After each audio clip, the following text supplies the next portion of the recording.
was a 6-term president of the Boxing Writers Association. And now, here's Frank LOTIERZO and Jack Hirsch. And we're back. Welcome to Glove Fist. My name is Frank LOTIERZO, former writer, try to be full-time observer, joined by former 6-term president of the Boxing Writers Association of America, Jack Hirsch. Jack, hope you had a great weekend, as I did.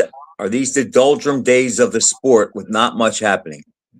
Well, a week ago, a lot was happening and things pick up, but there are a number of good fights. I mean, a lot of the news taking place outside the ring is sometimes better than the news in it, you know. The soap opera. That's not a good look, but yes, you're right. My wife's interested in boxing, but she won't watch any of the matches. She just likes the soap opera stuff that goes on.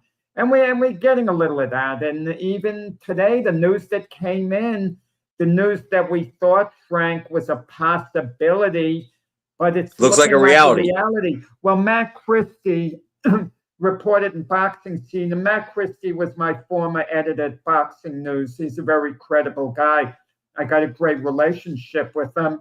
And he did a story. It looks like it's going to New York, the Fury-Joshua fight. Now, I know that fight doesn't mean much to you, but that's not the point, Frank. The point is that would have been one of the biggest fights in the history of the UK. Whether it was worthy of being so or not, the bottom line is it would have been the most anticipated to be fought in the country, in the UK. How on earth is it winding up, you know, at Madison Square Garden? Didn't I read a time change? They don't want it to start before 2 a.m. so they could fit the global market. I can't believe something couldn't be worked out. They couldn't do the fight sooner when the weather would be a little warmer. Also, November, the weather in the UK could be a little rough. It would be rough anywhere on the East Coast. I mean, the Ali Norton fight, the third fight at Yankee Stadium, they'd have to keep a towel on him. It would be like chilly, those ballpark fights. But that was the end of September. But I'm going to tell you, it's ludicrous. If I'm in the UK, I wouldn't travel over for the fight. Now, if anyone hears that who's in charge of credentials, and because I write for a publication in the UK and Matchroom Boxing is probably in charge of press credentials, I might be hurting myself by saying this, you know, and I'll repeat it, what I just said. I would not come from the UK and travel to New York to see the fight. I would be so ticked off and so insulted. It would be like the Jets. I got on a Jet jersey. Imagine them playing the Giants in the Super Bowl. Now, that's the fantasy of all fantasies. I realize that. You don't have to crack a joke about it because it is funny. I'm not going to. I just thought of that. Yeah, I know what you're thinking. But can you imagine them having that fight somewhere like Japan, for example? They're playing the Super Bowl game in Japan or wherever, Spain. It would make no sense at all. And Jack, it's boxing. Boxing never does the right thing. It's like, I don't know what it is, but it just never does the right thing. Do you think that fight, granted, I know who the names are, and the names are, even in the United States, even though boxing is not a high priority, the names are known in the United States, but do you think that'll sell out the Garden? Oh, it'll sell out the Garden, but that's not the point. The Garden is going to seat, what, about 20,000 people? And Wembley Stadium is going to seat a good 80,000, 4 times the amount. And the UK, it's 2 UK fighters. They've been talking about this mega fight in the UK since 2010. For years and years. But this is what bothers me, okay, the most. That we both know, and I know you're saying, well, the sport is selfish. If both Fury and Joshua absolutely insisted the fight be in the UK and refused to fight anywhere else, the fight would wind up in the UK one way or the other. I don't know when they'd make it. They may have put it off an extra 5 months until April or whatever. They would have had so-called easy tune-ups in between, even though, as we saw, Joshua Pranger, there's no such thing. But they haven't. Jack, I've had it way before that Joshua and Fury were even talking about fighting. Nobody's buying it for that. Do you think people are going to say, "Let me get the Netflix platform stream so I can watch Joshua and Fury fight"? Well, and if they did, how many would they get? Keep in mind, Netflix already put on, Tyson, Jake Paul. They put on, I think, Anthony Joshua, Jake Paul. Was that on Netflix? I think that was on Netflix too, if I'm not mistaken. I think it was. Yeah, but how is the zone supposed to feel? They build up Joshua. They build up Eddie Hearn's fighters. They had Fury, and now it goes to Netflix. But whatever. But the point is, and Netflix is doing a documentary on Joshua. You know that, right? Listen, to me, Joshua and Fury. Joshua and Fury. They don't have to fight again to be more than set for life financially. They've made incredibly filthy money. They're both worth over almost $250,000. $250,000. They're both worth about $200 million, give or take. Right. Okay. Without this fight. What? Yeah. Okay. So let's say instead of getting 70 to 80 million or whatever the numbers, and I wouldn't be surprised if the number was over 100 million for both. I just said a conservative number, but let's say they gave up 1/3 of that. And I know the way I'm sounding, it sounds a little hypocritical. Oh, you're telling someone to give up 30, 40 million dollars. That's not reality. But when you keep talking about your fans who are with you the whole time, and it's a UK fight, they're abandoning their country. You want to know something? I'll go a step further, Frank. That's a lack of patriotism by both Fury and Joshua. A lack of patriotism. They're saying basically bleep you to their home country. I'm going on. And that shocks you? That shocks you? That doesn't shock me. They don't care about the fans. They don't care about their country. This is more than just fans.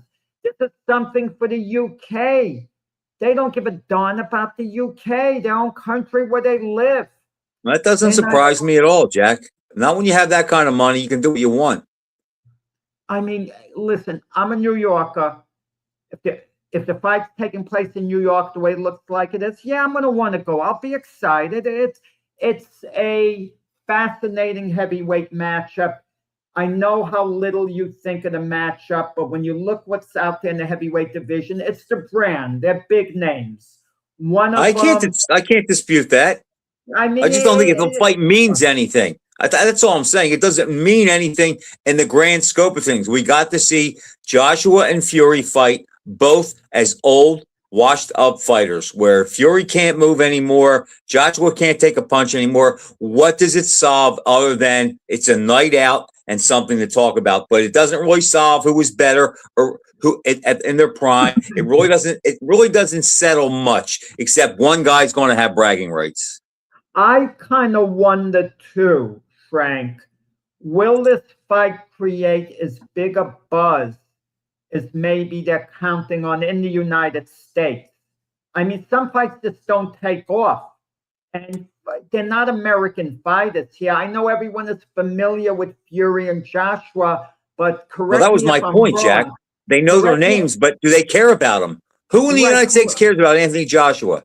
We cared about and Fury even less. Tyson versus Holyfield. People would talk about, as the fight was nearing, the day of the fight. Oh, I'm watching Tyson Holyfield. It was a real event. Fury Joshua. And Tyson Holyfield, Jack, did agree to fight in '89, and then Tyson got hurt, and then that messed up. And it didn't happen and then Tyson lost to Douglas, and then he had the issue when he was convicted of rape in '92. But they did agree in '89 when both of them were, Tyson was at his peak. I don't think Holyfield was, but it was close. It's like they didn't run around the world ducking each other. Once that fight became realistic, Tyson did accept the fight.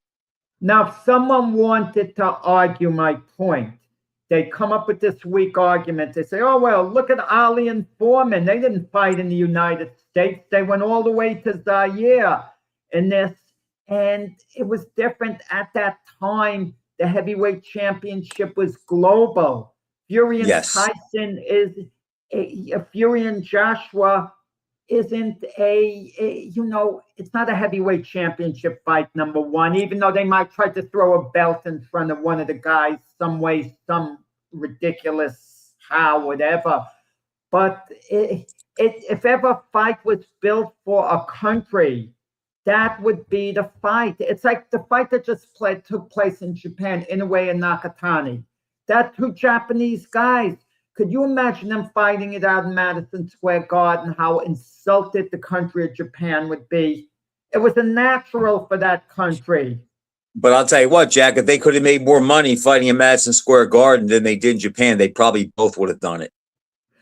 But neither guy, I can understand if a fighter hasn't already made filthy money in his career. Right. I can understand They have. that. I'm not Nakatani and Inoue haven't, but Joshua and Fury have. But Jack, remember though, when Ali and Foreman fought though, remember, the dictator Mobutu put up the money, the most money, the quickest, and there were tax reasons why they went there, because the natural place would have been New York. And back then, New York and the taxes, we saw Ali and Frazier got $28 million and they walked away with 400 or 500,000 in their pocket. So, and Foreman was big in it, trying not to, get taxed that much. So that's sort of why that happened. But again, that fight boxing was global and they were both known throughout the world. Yeah. So it looks like Fury Joshua is coming to New York, and I wonder what the response is going to be in the UK. And I'm going to tell you this, Frank, if the fans in the UK fly in very enthusiastically to New York, I've kind of lost respect for them. Then I'll say, good, you're getting what you deserve. If you'd actually support these guys after what they did to you, then I no longer am sympathetic, But Jack, that's how fans are. They don't care, especially boxing fans. They'll buy almost anything and they'll live and die with their fighters. That's just the way it is. And Jack, remember, today, August 3rd of 2026, it looks like it's going to happen in New York. If I had to bet money where it was going to take place, I don't know if I would bet New York is the sure deal. There's still a lot of time left where they could change things around. Like you said, the fighters could say, hey, look, we're going to give it to our home people. They're the ones that deserve it. You know what? Maybe we're not going to fight unless it's there. So it's a long way from being settled. It's close to being announced, reportedly. Maybe you're right, Frank, but reportedly it's close to being announced it's going to be in New York. Maybe at the last moment, one of the fighters, like Anthony Joshua, will say, no, it's either the UK, I'm not fighting, case closed. And rather than let it all fall apart, you never know. You never know. And one fight that's not taking place, and it's a shame. I mean, it's not. It would have been a tremendous matchup. Keyshawn Johnson against Devin Haney. It went to purse bids. There were only two bids. One was a token bid by Teofimo Lopez's company. I didn't even know Teofimo had a company. These fighters, and I like the Lopez's a heck of a lot. I do. He came on the show, our show, Tio Senior. But that's, let's face it, they're a minor league company, a tiny company. So they weren't going to come up with a serious bid, even though they bid over $2 million. That's not a serious bid for a fight like that. And Top Rank was the only other one that bid over $8 million. So Devin Haney was going to get a little over $6 million plus, and Keyshawn Davis was going to get $2 million plus. Now, Keyshawn Davis isn't one of my favorite fighters personality-wise. I mean, look what he did in Virginia. He comes 4.5 pounds overweight. He's from Virginia. He says, screw you to my fans. Doesn't even try to make weight. They have to cancel the show, but that all his loyal fans turn out to. And then when his brother loses a decision on the undercard that night, him and one of the other Davis brothers, they go in and they attack the opponent physically. So really, the man should have been not only suspended from boxing for a period of time, for flagrantly not trying to make weight, But more serious than that, Frank. He should have He been could have been charged with assault. incarcerated. He should have been charged with assault, been brought in front of a judge, and the judge should have treated him like anyone else in an assault case. But this is boxing. He gets to keep his ratings. They promote him. He doesn't miss a beat because boxing is run, in a disgusted way. I don't have to tell you that. Boxing is the worst administered sport of all, as far as integrity and doing things the right way. Right. So what happens? Keyshawn Davis continues to call out all the big names. I was at a press conference that Top Rank had a few months ago to announce the new television deal with DAZN. So they brought out some of their better fighters. Keyshawn Davis was one of them. Abdullah Mason was another. Bruce Carrington was another. Keyshawn Davis is taunting them the whole time, challenging them, taunting them, ranking on them. And it's like, I want to fight everyone. I want to fight him. I want to fight him. He has a fight with Devin Haney. I'm surprised that Haney stepped up. Big respect to the Haneys. Haney took the money. And for Devin Haney, a little over $6 million isn't outrageous. It's not at all. No. It's not like, wow, I can't get that later. He has the ability to get that later if he didn't take this fight. He steps up and he takes the big risk to fight Keyshawn Davis, who, by the way, Frank, I probably would have picked to beat Devin Haney had they signed the contract. I probably would have picked him by a close decision to edge Devin Haney out. Keyshawn Davis, the big mouth that challenges everyone. He calls himself Keyshawn Businessman Davis. He chickens out. He chickens out. He doesn't want a little over $2 million isn't enough for him, even though, to my knowledge, it was going to be twice the amount he ever got in the previous fight. So you roll the dice, you win the fight, you beat Devin Haney. You know how big Keyshawn Davis would be if he beat Devin Jack, Haney. he's figuring that he may not win the fight. He could lose a close decision. Now he has one loss on his record, and it's hard for him to promote himself as the killer that he is today as an undefeated fighter. I'm not saying I agree with that, but I'm just saying that's the fighter's way of thinking today. And I would have taken Haney in that fight had they fought. But I think that has a lot to do with it, where he's thinking like, is this enough money to sell my O for? And I just think a lot of times that is part of the decision-making process. And I think the Davis process that, yeah, I think I'm going to win. I know I'm going to win, but I might not. And if it's $2 million, say he gets 2.3, he nets about $1 million, and now he's no longer a part of the undefeated. Yeah, guys can come back. Listen, if he lost to Haney, it would probably be a reasonably close fight. Okay, reasonably close fight. Agreed. He can come back from that without question. But it's early in his career, Jack. How many fights has Davis had? What's he got, 23 fights? I'm not sure the exact amount, approximately. But it's still kind of early in his career. He's just now becoming a name. Frank, he's been around a while. He's been around and he's been challenging everyone. He's one of these guys who's arguing he can't get a fight. You know what this is the equivalent of? This is the equivalent. Him turning this down is the equivalent of Shakur Stevenson finally getting the big fight and not liking the money, even though it will be a career high payday, so he doesn't take it. If Keyshawn Davis is as good as he says he is, and he's been challenging everyone all over, running his mouth, you take the darn fight, you go out there and you win. If you win, you're a legitimate star. I totally agree, Jack. Star. But that's a big if. Let me ask you this.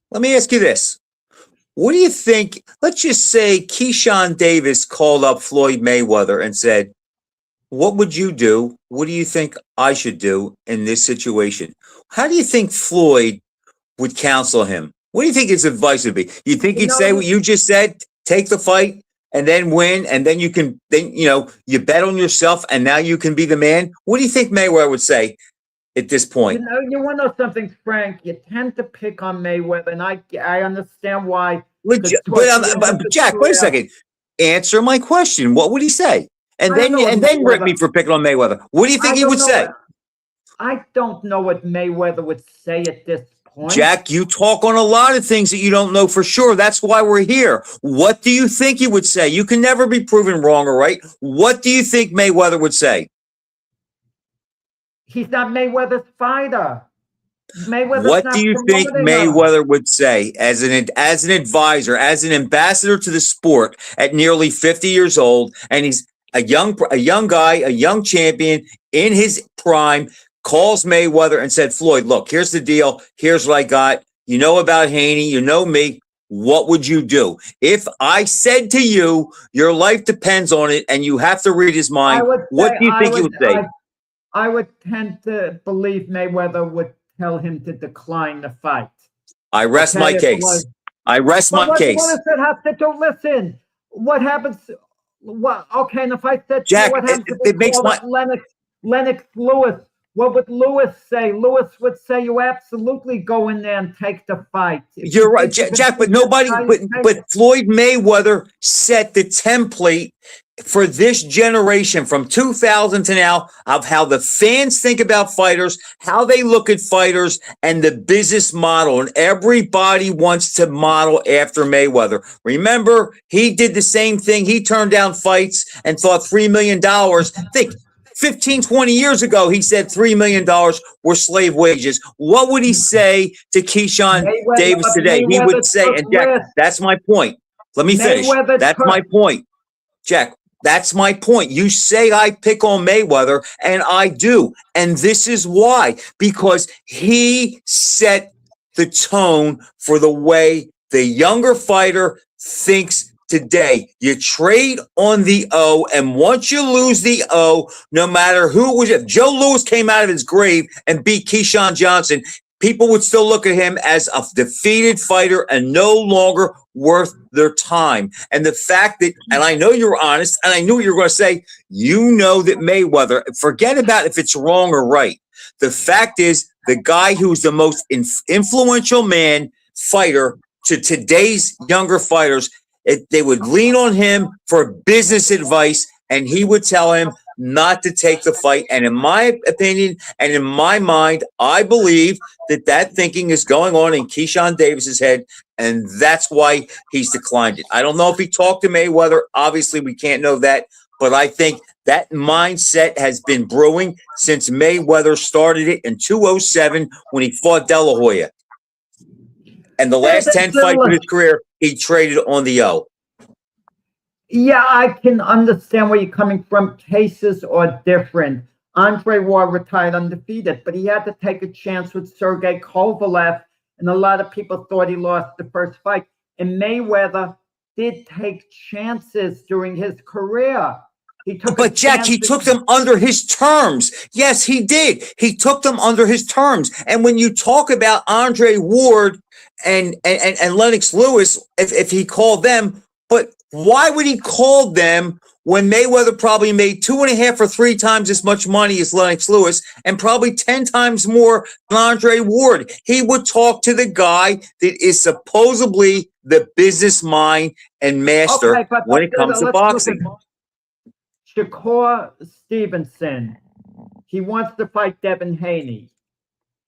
He's unbeaten, Shakur Stevenson. Haney's a risky fight. Would you agree with that? He poses a risk, a legitimate risk to Stevenson, even though I picked Stevenson. Yes, Johnson poses a risk, no doubt. Haney poses a risk, I'm saying, to Stevenson. You said Johnson. Again, yes. Yes. Okay, but Stevenson is unbeaten. He's not protecting his own, except for this. He insists the fight be at a catch weight because he doesn't want to go up to 147. That I don't like, but I don't think he's doing that to protect his own. His mentality is, I'm a natural 135-pounder. I moved up to junior welterweight 140. I don't want to move up to 147, but I'd like to fight Haney. So let Haney meet me at 144. We'll do it catch weight. I agree. And you know what I like, Jack? You know what I like? I like when we disagree and then we continue, we take it down the road even more, and you come back and you make my point maybe better than I did. Now, yes, Stevenson would do that, but why? If Stevenson and Haney signed a fight, who would be the favorite? Stevenson slightly. Stevenson. Okay. How many times did Floyd ever sign a fight when he wasn't the favorite? We can't come up with any. Okay. Now, He if was even Stevenson, money with Gennaro Hernandez. He was a slight underdog. okay, but he wasn't a named fighter then, like he was a little bit later. So my point is, if Stevenson, if the Haney fight was offered to Stevenson, and you said, well, he's not thinking about protecting his record, and you're right, and he would bring him down in weight, which is a little bit Mayweather-ish, even though it's legitimate, it's still Mayweather-ish. And the fact is, Stevenson would go off as the favorite in the fight. So he's still not taking the big risk that Keyshawn Davis is for the short money. You forget Haney's unbeaten technically. You're right. Lost was, but Haney has something to lose if he beats Stevenson, Jack. I mean, something to gain big. Yeah, of course, but Stevenson same way, and Haney would be getting X amount of money as the champion for the fight. But we're missing the point. The point is Keyshawn Davis. Okay, reportedly, the reason he didn't want to fight is because the money didn't measure up for him for such a big fight to only get a little over $2 million. If Keyshawn Davis was offered, let's say $6 million, and Haney was offered $9 million, Keyshawn Davis would take that fight. You're right. He would, but he wasn't. He wasn't offered that. No, he wasn't. But if you want to become a megastar in the sport and you really believe in yourself, you take a chance. And the worst that'll happen in reality is he would lose a highly competitive, reasonably close Jack, but the thinking, and he would still be marketable because boxing's about personalities. Ryan Garcia gets trounced by Raleigh Romero. It didn't affect his career at all. Ryan Garcia is a bigger brand than Keyshawn Davis is. Jack, you're right. You do take your chances, but at the end of the day, as Floyd would look at it, this isn't the one to take the chance on. And so we no longer beat a dead horse. Let me just ask you this. When I say to you that Mayweather has cultivated the culture regarding being undefeated, when to take a risk, and all the things that encapsulate his career outside the ring about how he managed himself, do you disagree with that?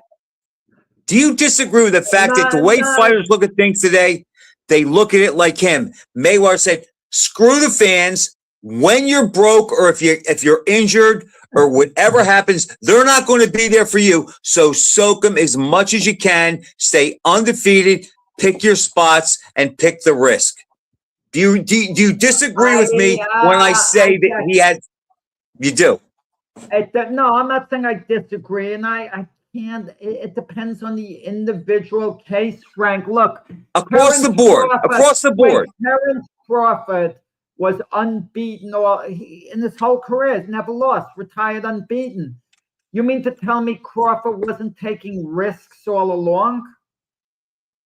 Crawford, Jack, no, Crawford was more of a throwback, and he believed in himself so much that he was just willing to take on all comers. And like Bernard Hopkins, took fights on short notice for short money and just said, you know what? I'll never get out of shape. They'll never catch me off guard. And eventually they'll have to pay me because I'll beat everybody. Where Crawford kind of did the same thing. So Hopkins was before Mayweather, so he wasn't influenced by him. And Hopkins is every bit the businessman that Mayweather is.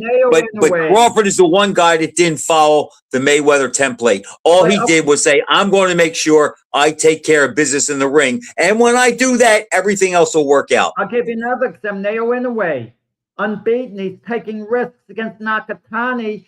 And he'll probably wind up fighting Jesse Bam Bam Rodriguez. Both of them are taking a massive risk by fighting one another.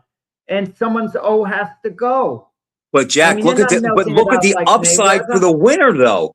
Keyshawn Davis doesn't have that against Devin Haney. He gets a little bit of a boost, no doubt, but it's not like when Bam fights Inoue, like the winner of that fight will be perceived as the best fighter in the world as far as the sport of boxing goes. Keyshawn's not going to get that if and it's a long if, in my opinion, that he would beat Haney. Well, Because I just don't think he's big enough, and what he does, I don't think he can hurt Haney, and I think Haney can outbox him, and not worried about getting hurt like he was by Garcia. Yeah, perhaps, but in any event, but the point I wanted to make is, for all of Keyshawn Davis's talk, he's one of the loudest voices in boxing, telling us how great he is, that he wants to fight everybody. And people are ducking him. He can't get a big fight. He gets it, and he doesn't take it. And Okay, maybe it's a smart business decision, but he strikes me as a little bit of a paper tiger. Jack, and here's my retort to that. Okay, who talked more crap than Ali? Okay, nobody. But he just happened to be one of the guys that backed it up. Okay. But Floyd Mayweather, Tyson Fury, since Ali, nobody talks more shit than he did. And you know what? They never back it up. Fury never went out of his way to fight the best guy. Mayweather never went out of his way to fight the best guy in his prime when there was something to lose. So the fact that Keyshawn Davis talks a lot of smack, Jack, we know that it's building your brand and getting attention. You don't have to back it up. I mean, Mayweather said he would fight Winky Wright and made him look good. He never had to back it up. Where Thomas Hearns was willing and would have fought Mike Tyson, and we both know if he was offered the fight, he would have done it, and he wouldn't have cried about the money. But he was just cut from a different cloth. All these guys post Mayweather, Jack, think about their O and the dollar sign before anything. And you really can't kill them for that, because you know what?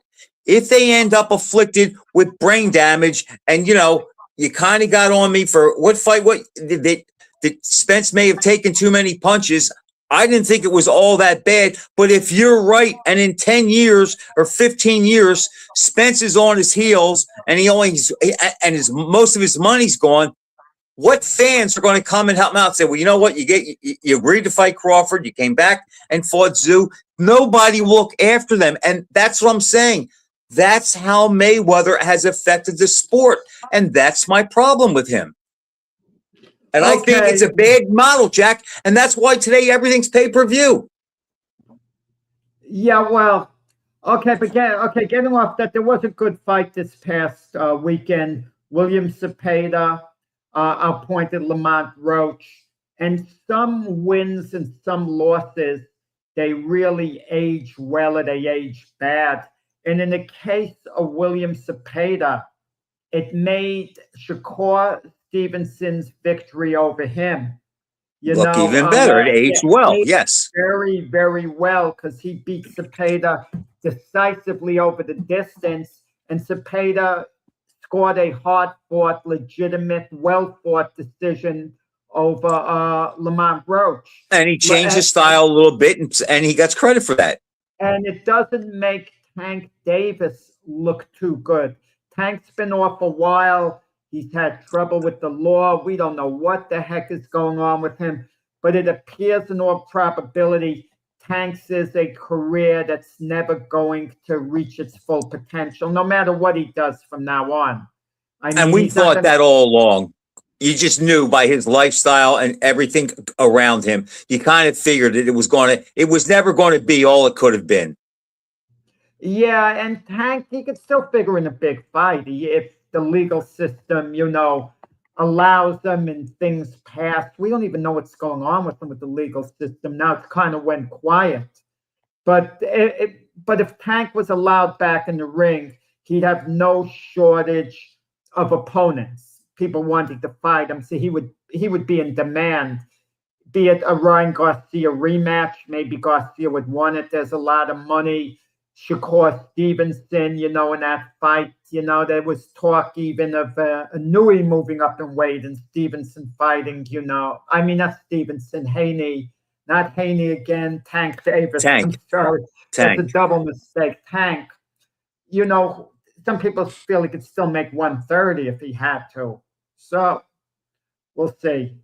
Jack, now speaking of your boy Garcia, it is official with Garcia and Conor Benn, right? Conor Benn, I don't know where you get he's my boy, but I backed him at times. You bring him up a lot, that's all. But let me ask you this. When is that fight? I forget. When is that fight? That fight's in the fall, right? Yeah, in middle of September. I middle believe. of September. And they're fighting at 47? Yeah. Who do you like in that? I like Garcia because he's more versatile. Conor Benn basically fights one way. He's aggressive, throws a lot of punches, has a good motor. And he's not a life taker as a puncher. A lot of stamina. Yeah, exactly. Garcia's just more versatile. Maybe Conor Benn outworks him. It is a good matchup. I could see Garcia setting him up with a big shot and that being the difference. Yeah, you could see Garcia maybe taking him out, you mean? Setting him up for the big shot where Ben is more busy and maybe even gets the better of it a little bit early. Yeah, that's a possibility. But it's a good fight to look forward to, though. I mean, the fight I'm looking forward to before that, it's going to be, in 2 weeks. 2 weeks from this Saturday is going to be Teofimo Lopez, Rally Romero. Good matchup. Not that I'm playing Romero. I want to make a comment on the undercard, of Lamont Roach, William Zepeda. The names escape me this moment. Tony Weeks was refereeing. He stopped the fight with 12 seconds to go. Before that, in recent times, Tony Weeks had two horrendous stoppages. One was Virgil Ortiz against the fighter Frederick Lawson, stopped it way too soon. And the other one, Ismael Barrasso, was beating Rally Romero in 2023 clearly, and mysteriously he stopped the fight. Now, do I think there's any hanky-panky with Tony Weeks doing anything unethical? No, not at all. I just think he's a terrible referee now, has terrible judgment, and I question whether he should be refereeing anymore. He's an awful ref. That's what I mean. I don't mean a dishonest ref. I have to believe he's honest in his calling. He's just incompetent. He's just bad. I don't want to. I hate to use. That's one of these warning things we've been getting in this building, Frank. I got them. We got them earlier today. The flood watch. Yeah. Is that the flood watch warning? I would be worried about it. Except not flood. It was like a fire alarm thing, but the water, there was a malfunction. The fire department was there well up early. So I'm sorry. But today, when I was in class this morning, we had my phone went off 5 or 6 times for a flood watch. And you know what? For a little while, I'm going to mute. When I talk, I'm going to get the. It was the alarm went off like 5 or 6 times for the flood watch, and the roads did really fill up fast. You could see the roads gushing into the sewers, and it just couldn't get through fast enough. So, but it is basically a little bit past the middle of summer, so we get this kind of weather. It happens. Yeah. I just don't like it, Jack, because my garage door broke and I can't get my motorcycle out for a couple days. Yeah. Frank, I might give it to you for 1 minute because I just want to check one little thing with this. 1 minute for you alone. Go ahead. Okay? All right. So anyhow, Jack is checking, making sure that his house isn't going to blow away because of the weather. And I will go on and say that the reason why guys don't fight today and they pick their spots and they will turn down millions of dollars is because Floyd Mayweather set the template. If you remember when he beat Arturo Gatti in 2005, on a pay-per-view card that he and Gatti headlined at the convention center in Atlantic City, the first thing Mayweather said after the fight, and that was the last time I believe Mayweather fought where the other fighter made more money. I believe when Mayweather fought Gatti, I believe Gatti made $250,000 more than Mayweather. And the first thing that Mayweather said, I believe it was to Larry Merchant, was, from now on, I'm a pay-per-view fighter and everything now is pay-per-view. And from that point on, shortly after that, he fought De La Hoya. They did 24/7 with De La Hoya. Mayweather donned the black hat, and that was the beginning of Floyd Money Mayweather, when he just piled on the last 9 or 10 wins of his career for outrageous numbers. Jack, is your house going to blow away? Yeah, this is something I should look into, Frank. On the, if Brian, our producer there, maybe he could finish up with you the little bit time we have left. So Brian, What's going on, Jack? Come on. No, it's the fire alarms are going off, but it went off 4:30 in the morning. Oh. On the unlikely event, could you imagine I'm talking with you and it's a real thing? Okay. Brian, I better deal with this, at this second. To start. Next week, we have Bobby Cassidy Jr., by the way. He's going to talk about the book he wrote about his dad that just came out. He's a good guest. We'll have him on again. That's great. Yeah. Okay. All right, Jack. See you guys. next week. I'll see you. All right. All right, Brian. So we can kind of go a couple different ways here, because you're a big sports fan. I don't think you're not a big boxing fan, right? No.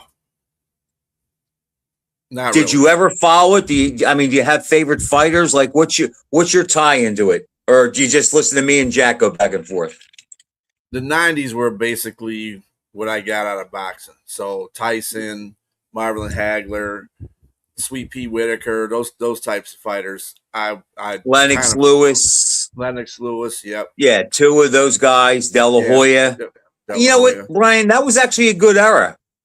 Yeah. Some people, the 80s and the 90s, I like the 60s and the 70s, but the 80s and maybe the first half of the 90s, boxing was still pretty much in the news and an upper tier sport. Now, MMA started in 93. I don't think that eclipsed boxing until like the mid 2010s. Yeah. And I don't even think MMA is why boxing has declined. I think boxing has declined because what I said about Mayweather. I just think, and I know Jack disagrees, and I like that he made a couple of my points even better than me, but the fact is, Floyd looked at the sport and said, okay, I look back and I see the greatest names in boxing. Let's just say, to me, the three stalwarts are Joe Louis, Sugar Ray Robinson, and Muhammad Ali, chronologically, okay? Well, they all had health problems when they retired, okay? Louis and Robinson had financial issues later in life, bad financial issues, and Ali could have been in that class, but by then his name was so big, he sold his name for like $50 million and trademarked it, and so he lived a good life financially. But I think Mayweather looked at it and said, look, nobody's going to care about me when I'm an old man. Like today, they say Thomas Hearns is hurting financially. He has to have a stewardship, and, he doesn't. And Thomas Hearns is my age, exactly my age. And, his health doesn't look like he's getting around all that well. So I think a guy like Mayweather said, look, the hell with the fans. They don't care about me, especially when I'm gone or when I lose. So he traded on the O and just says, well, who beat me? Nobody can beat me. He welcomed wearing the black hat as the bad guy. And he made it where either fans loved him or hated him. And they paid money to see him lose or to see him win. And then his fans could talk their point about how he's the GOAT. And I just think today that is a huge part of the problem, because these guys don't want to fight anybody good. And if they do, they want life-changing money with one fight. Now, can you blame them? No. But is that reality? I don't think so.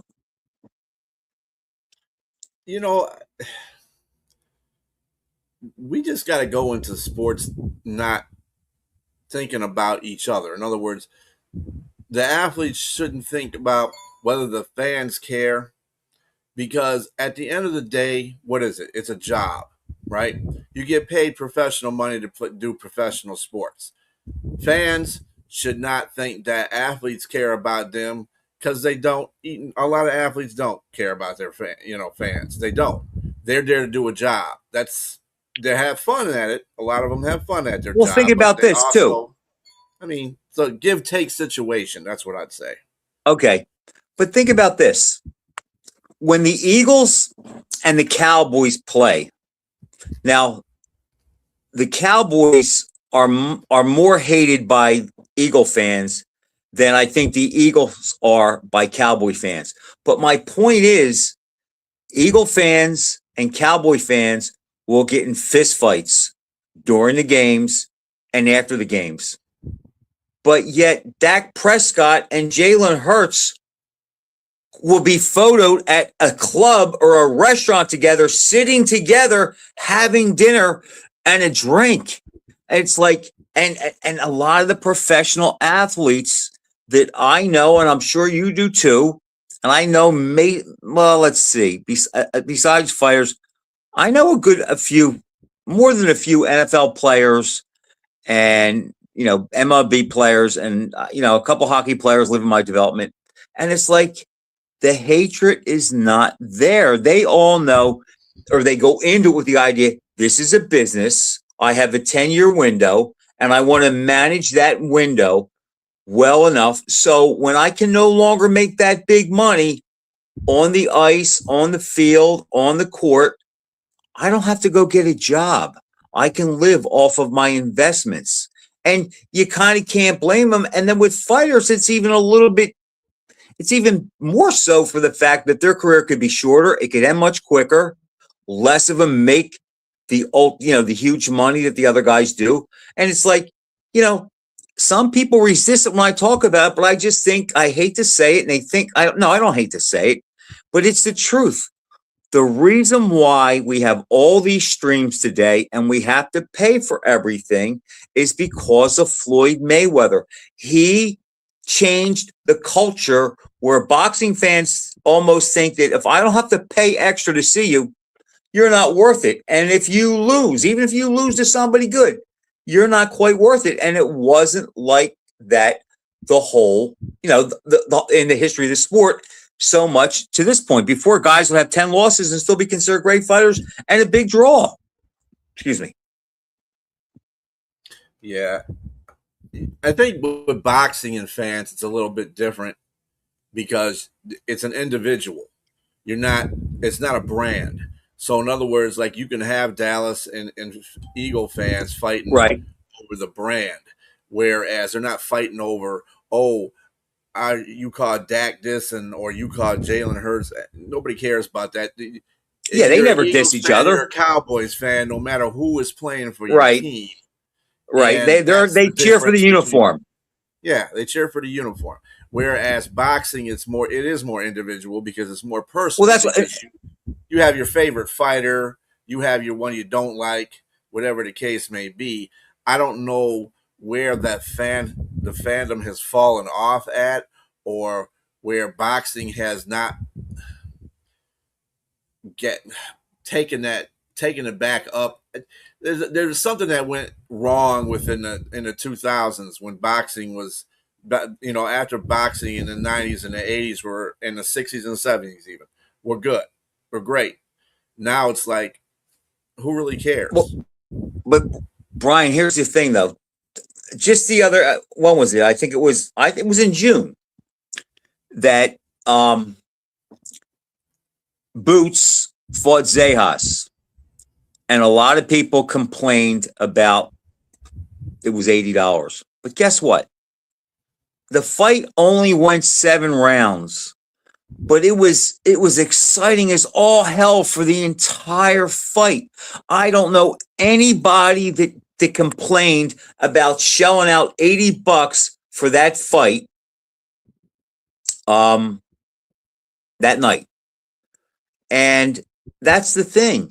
When you match two guys that are really, at the top, and in this case they were both undefeated, when you match that and they give you a great fight, boxing is still more fun to watch than MMA or the NFL.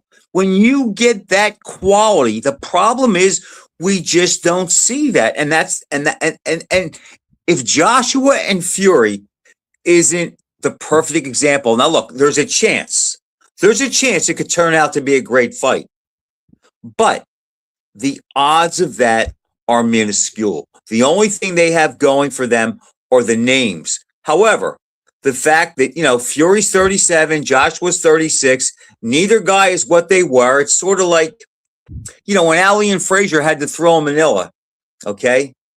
Nobody expected it to be a great fight.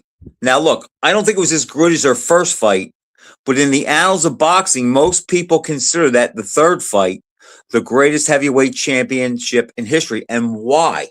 Because at the time, Ali 33 and Joe 31, even though they weren't as good as they were 4 years earlier, they deteriorated together. And they had no defense at the time that night. So everything they threw, it was brutal to watch. And that's why they both had health issues afterwards. But they couldn't miss each other. And it was a great fight. Could Fury and Joshua turn out to be that? I don't think so, because they're not the caliber of fighters that Ali and Joe were, and Anthony Joshua was nowhere near as durable as they were.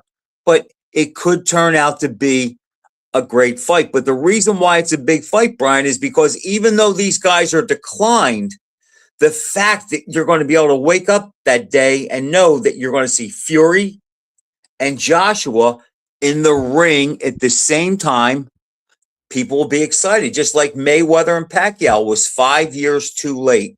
And it was the biggest grossing fight ever because of the names. So it's like the sport could turn itself around, but because of the model today, and the fact is you have to jump through hoops to get streams, and to date, even though they've improved, like even the last fight that was on Netflix, Brian, the picture wasn't as clear as you would get on HBO or NBC. What do you got there, Holmes? It's the truth. The boxers, very few make it in their higher caliber, meaning not everyone is going to win a title. It's not even 50-50. Very few make it. Well, I mean, that's a good point. It's true. I think in this day and age, we shouldn't have problems with streaming, considering you would think that we wouldn't, but we do. And it's ridiculous. You shouldn't have that.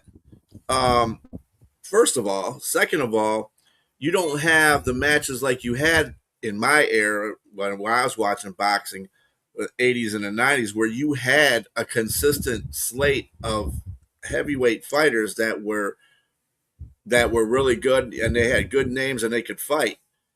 Right. And you could draw. I didn't hear nobody complaining about that either. I mean, a lot of people complain about the Tyson fights because sometimes he'd floor in the early in the 80s, in the mid to late 80s, they didn't last long. But still, but they still wanted to see him fight because he was exciting. Exactly, and they still paid that money to see him on pay-per-view. So I mean, and with other boxers as well during that time frame. Now you don't have that fanfare. You don't have dominant boxers in this era, I don't feel. And you don't have the rivalries like you had before. Yeah. And you don't have Brian, that's all because... Well, I mean, I guess they talk stuff to each other, but not like. But see, they have to do that because they don't fight, so they have to go on Twitter and Facebook and Instagram and become, the champs of that. Which, to his credit, even though I don't like the guy, Ryan Garcia has mastered. But the problem is too, and I hate sounding like the old man get off my yard, but like this is the case in the 60s, in the 70s, and the 80s. You could see Sugar Ray Leonard fight on ABC, or I'm sorry, ABC in January, and then mid-February, you'd see Thomas Hearns fight on NBC, and then, one would fight again, and then you would see the rivalry. So by the time they both had a title in 81, they fought, and it was huge because everybody knew who they were. And we saw Leonard in the Olympics. Hearns didn't make the Olympics, but he went through the trials and beat a lot of good guys, but he was eliminated by Aaron Pryor. But And that's the other thing. Boxing isn't even in the Olympics. I remember as a little kid. I remember I was too young to see Frazier and Ali in the Olympics, but I saw George Foreman as a 10-year-old. And it's like, I was just blown away by that. And it's like, so what happens? George Foreman, and once he wins a gold medal, he ends up fighting on TV, 3 or 4 times a year. And then, you follow his progression. Not many boxers are going to win a title. Very few make it. Exactly. But it's easier today, Holmes, because there are 4 titles in all 50 divisions. Yeah. It's another like problem. It's kind of things like how sports is going nowadays as well. It's like football is getting less defensive. It's not hard hitting like it used to be. If it's hard hitting, you're going to get a penalty for it. Even baseball is taking some hits. Hockey is basically the same, but they've gotten a kind of they don't fight like they did. They don't fight like they used to because that's a penalty now. I think they've kind of relaxed on that. NASCAR is another one. You can't watch a damn race without there being a stage.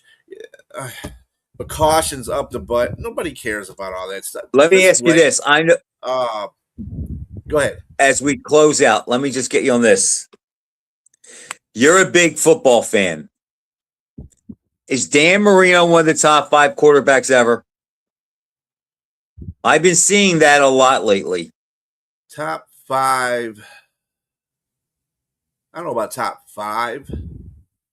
Let's just say Montana, Brady, and Manning are definitely 3 of the 5. Who is Marino? Could Marino crack the top 5? Let's just say since 1980. How about if we do that? Because it's a different era. You can't compare Marino to Unitas or Sonny Jurgensen, right, or Otto Graham. I'd still say I wouldn't say he's top 5. I wouldn't say he's top 5. I'd say he's. You would or wouldn't?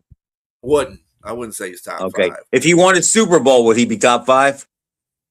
The Super Bowls don't matter to me, in my opinion. Okay, I'm glad to say that. It's a team game. Yeah, it's a team game. The team game to the Super Bowl. Yeah. Now, see, I was a huge Miami fan and Marino fan, and I used to cry he didn't have the help and so forth. But you know what, Brian? I loved him, but he did not play great in a lot of their playoff games. And of the 10 playoff games he lost, only 2 of those teams went on to win the Super Bowl. Yeah, it's kind of like the same theory I have about Barry. I love Barry. I think he's one of the best running backs ever to play the game. But if you ever look at playoff games, they either shut him down totally because the Lions, they were like a one-dimensional team anyway, and all you had to do is put like 12 in a box. Well, you're a Lions fan, so you know that, like I am with Marino being a Dolphins fan. But let me ask you this. If Barry was on the Cowboys, would that have been the case? No, I think if he was on the Cowboys in the 90s. Yeah, the best team in the 90s. They were one of the best teams in the 90s. So, yeah. Would he have been shut down then? No, because they would have had. So, see, you're a victim of your team. Yeah, better receiver, better quarterback, everything. Better receivers, just better offensive things all around. You had a better offensive coordinator at the time. You had better head coach. Everything. So basically, you are basically at the mercy of who picks you. I mean, Look at Mendoza. He's going to the Raiders. That's not a great spot. Well, I think the Raiders are doing it fine by getting Kirk Cousins and letting him lead the pack for a while and letting Mendoza. Maybe that'll work out, but history doesn't point to that being a good spot. Yeah, well, yeah, that's true. But, I mean, you got to look at it like this, too. History changes. So, I mean, all they could do is right. They need to go back to what they used to do with quarterbacks. Let them sit there with a clipboard for a couple of years, a couple of years, something like that, and then put them into that system because you got to have somebody to mentor. I know a lot of veteran quarterbacks these days don't like that term because they don't want to do that. But in essence, that's what they do. All you got to do is just sit behind them and watch what they do, watch the decision-making progress. You don't have to be Joe Montana. You don't have to be Tom Brady. You don't have to be Dan Marino. You can be the guy that says, I want to see what his decision making process is when this happens. That's what you got to look at. Nobody's going to be Aaron Rodgers. You know what I'm saying? All I can say is this: arm and stuff. Yeah. Is football season is coming up, and I like it and I don't like it. I like it because college occupies Saturday, the NFL occupies Sunday, and then we get a game on Monday night and then Thursday night. But I just hate to see the summer end, and the fact that there's only 4 or 5 weekends left really bums me out. I guess we're out of time. Yes, we are. That'll do it for the night. Thanks for watching, everybody. Be sure to tune in next week. Jack's going to have on Robert Cassidy Jr. As you know, his father was a terrific light heavyweight fighter back in the 60s. And he wrote a book. I think it's about, did he say it's about his father? Yeah. Okay. That ought to be a great read. I know this much. I'm going to do a little research on Bobby Sr. just to be ready for the book so I can hit Bobby with Jr. with some questions. Until then, thanks for watching, everybody. See you next week.